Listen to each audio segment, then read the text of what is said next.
Halo guys, kembali lagi di Raha Realistic Studio. Oke, kali ini kita masuk ke babak animasi ya guys. Kita akan memulai dengan Principle of Animation, yaitu adalah prinsip dasar animasi. Ya, dengan kata lain itu seperti teknik atau skill yang harus dikuasai oleh animator. Karena jika kalian mencari lowongan gitu, pasti sebagai animator tuh salah satu syarat yang wajib kita kuasai itu adalah 12 prinsip dasar animasi. Walaupun sebenarnya ada penambahan untuk versi terbaru baru ini ya guys. Sebelumnya saya sudah menyiapkan video contoh-contohnya gitu, tapi ternyata saya menemukan sebuah video yang lebih simple gitu, dan menurut saya itu cukup jelas. Dan juga dia udah ada subtitle bahasa Indonesianya. Jadi sekarang kita adalah menonton bareng video ini terlebih dahulu. Kemudian kita akan membuat rangkuman ya guys. Di sini saya udah membuat rangkuman, baru sampai 6 dulu untuk part satunya.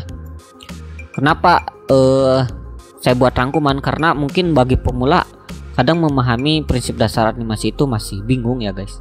Nah, di rangkuman saya juga saya memberikan contoh atau rangkuman di gimana sih di industri animasi yang realnya gitu, di luaran, bagaimana penerapan dan studi kasusnya dalam prinsip dasar animasi. Di sini masih 12 prinsip dasar animasi.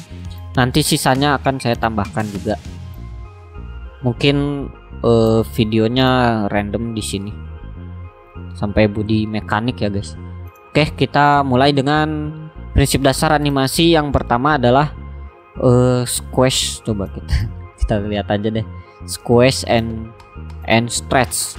So the first principle is squash and stretch. This is the principle that animated objects will get longer or flatter to emphasize their speed, momentum, weight, and mass. Here's a bouncing ball that has squash and stretch. And here is one without squash and stretch. See the difference? The amount that an object squashes and stretches says something about its mass. The more squash and stretch, the softer the object. The less squash and stretch, the stiffer the object. This first one looks like a water balloon, and the second one probably would be a bowling ball. Squash and stretch applies to characters too. Look at how this figure is stretching from the speed that he's coming down with, and then he squashes after he lands before settling in his pose. You can also use squash and stretch to exaggerate facial expressions. Let's add some squash and stretch to this face. When his eyes are closed, his face is squashed, and when he opens his eyes in disbelief, his face stretches up and settles back to normal. It's very important to keep the volume of the object consistent. This is what a lot of people mess up with when they're first trying to do squash and stretch. They'll elongate the ball like this and flatten it like this. This is what you should not do. The overall volume of the ball must be the same.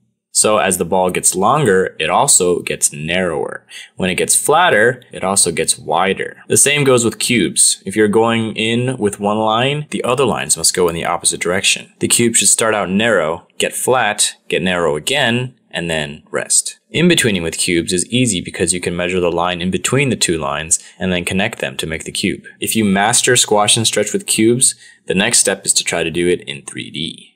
Another important note is that the ball does not have to be stretching the entire time that it's falling. When it's just starting to fall, it should have its normal shape for the most part. And then when it's just about to hit the bottom, that's when it has the most stretch. So do not overdo squash and stretch in this sense. Oke.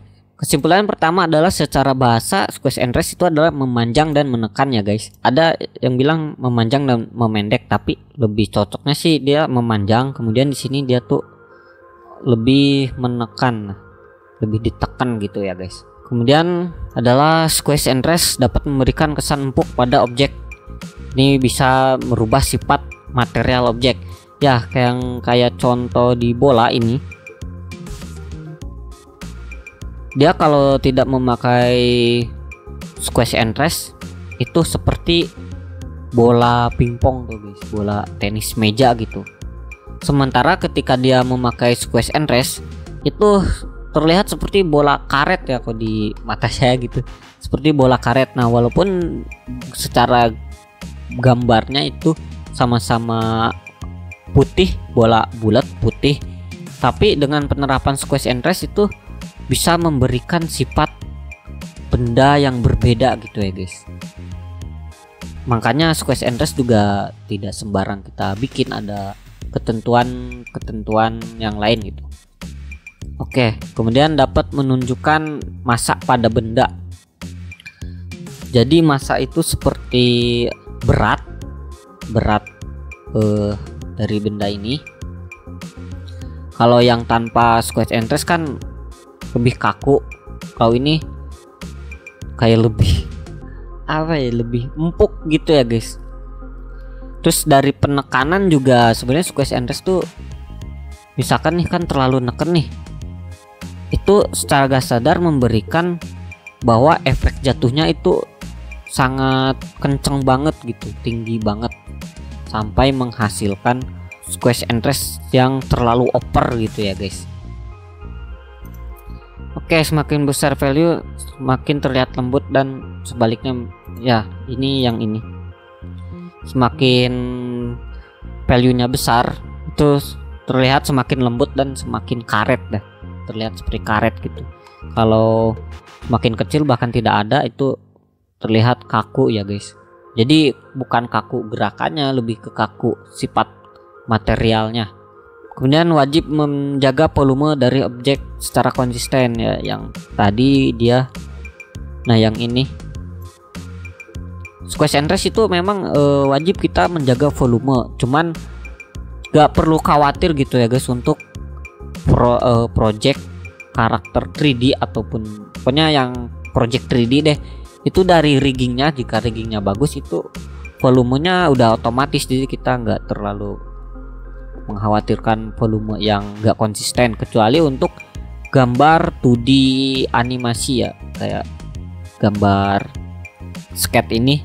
Nah itu baru kita harus memperhatikan konsistensi dari volumenya, karena ya nggak bisa otomatis sih, yang saya tahu ya harus manual. Oke, tambahan itu adalah dari pengalaman saya gitu di dunia industri animasi. Squash and stress dapat memberikan kesan kartun, jadi harap diperhatikan dan style realistis. Biasanya value squash and stressnya tidak terlalu mencolok, tapi tetap ada. Oke. Squash and stress itu bisa memberikan style kartun. Kenapa? Karena style kartun nih seperti ini. Kita perhatikan yang wajah ini. Kita play. His face is squashed, and when Nah, style ini saya bisa katakan ini style kartun ya guys, karena squash and rest-nya itu terlalu besar, value-nya terlalu over. Karena secara realistisnya kepala kalian tuh gak bakal bisa memanjang seperti ini guys. Untuk naturalnya, realistisnya gak bisa memanjang seperti ini. Jadi kalau squash and rest-nya itu terkesan berlebihan, itu akan memberikan style kartun. Jadi kalau kita bekerja gitu, projectnya apa dulu nih yang diminta, style kartun atau style realistis? Kalau style kartun, nah itu lebih leluasa kita menggunakan squash and rest-nya dengan value besar. Kalau style realistis itu squash and rest-nya ada, cuman gak terlalu over banget lah, gak terlalu gede banget gitu. Contohnya kayaknya tadi ada yang loncat nih. Coba bayangkan jika kalian mau loncat, apakah sampai sejongkok begini? Sampai bawah banget. Nah ini kan ceritanya dia squash and rest-nya pada karakter seperti Pegas. Kalau untuk style kartun ini boleh-boleh aja sampai over banget gitu. Kalian ketika mau loncat itu sampai jongkoknya sampai benar-benar ke bawah, style kartun itu boleh aja. Kalau untuk style realistis nggak mungkin orang mau loncat itu sampai bawah banget, paling ya segini kemudian loncat gitu. Jadi squash and rest juga bisa mempengaruhi style ya guys, jadi itu harap diperhatikan ya, sering-sering belajar juga lah, berlatih. Kemudian hindari memainkan squash and rest walaupun style kartun, jangan sampai karakter objek menjadi aneh dan tidak sinkron ya, kayak tadi nih. Yang mana ya, contoh deh yang kepala nih, walaupun kartun gitu ya, boleh misalkan terlalu tinggi tapi terkadang mulutnya jadi, matanya juga misalkan kayak terlalu lonjong gitu. Itu jangan sampai terlalu aneh di mata gitu. Walaupun kartun ya sah-sah aja sih sebenarnya, cuman terkadang gimana ya, jadi absurd gitu ya guys. Terus biasanya juga ada yang memainkan kaki nih, misalkan kan panjang nih segini, oke. Coba saya gambarkan dulu, misalkan segini, ini udah pas nih. Nah jangan sampai walaupun kartun nih terlalu over sampai ke bawah sini, malahan dia udah napak. Nah ini jadinya aneh gitu ya guys, terlihat sangat aneh sekali seperti aliens. Nah itu patut dihindari. Karena ya kalau nggak dihindari siap-siap aja kena retake gitu, kena revisi. Kemudian biasanya ini merupakan prinsip animasi yang sangat mudah dipelajari. Nah itu squeeze and rest itu termasuk prinsip dasar yang mudah dipelajari kok gitu, nggak terlalu pusing. Karena ya dari sini aja kita udah tahu nih kalau dia sedang memainkan stretchnya gitu.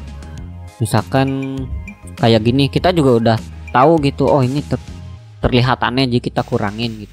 Jadi kita cepet pekanya untuk squeeze and rest.